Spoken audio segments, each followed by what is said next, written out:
চট্টগ্রামে অবৈধভাবে নির্মাণ করা বহুতল ভবনের বিরুদ্ধে অভিযানে নেমেছে চট্টগ্রাম উন্নয়ন কর্তৃপক্ষ সিডিএ।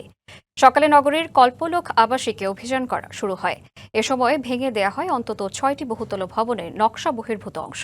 একই সাথে 3টি ভবন মালিকদের জরিমানা করা হয়েছে 22 লাখ টাকা। একটি ভবনের মালিক পক্ষকে না পাওয়ায় ভবন সিলগালা করা হয়। সিডিএ কর্তৃপক্ষ জানায় অভিযানে অনেক অসঙ্গতি উঠে এসেছে। ভবন মালিকদের অনেকেই সিডিএর প্ল্যান এবং বিল্ডিং কোড অনুসরণ করেননি।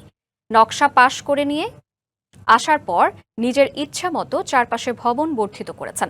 বারবার সতর্ক করার পরও তারা নিয়ম নীতি মানছে না বলে দাবি সিডিএর।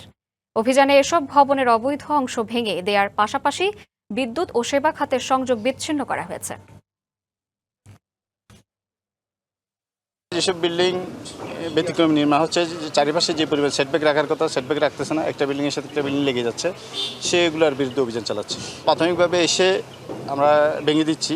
নাগরিকদের কাছে মেসেজ, আপনারা আইন কানুন যত বেশি সম্ভব আপনারা আইন মেনে চলবেন, তাহলে আমরা আপনাদেরকে হেল্প করব। নগদ নিয়ে এলো হার না মানা হার অফার। সর্বনিম্ন 10,000 টাকা রেমিটেন্স নগদে পাঠালে থাকছে স্বর্ণের হার জেতার সুযোগ।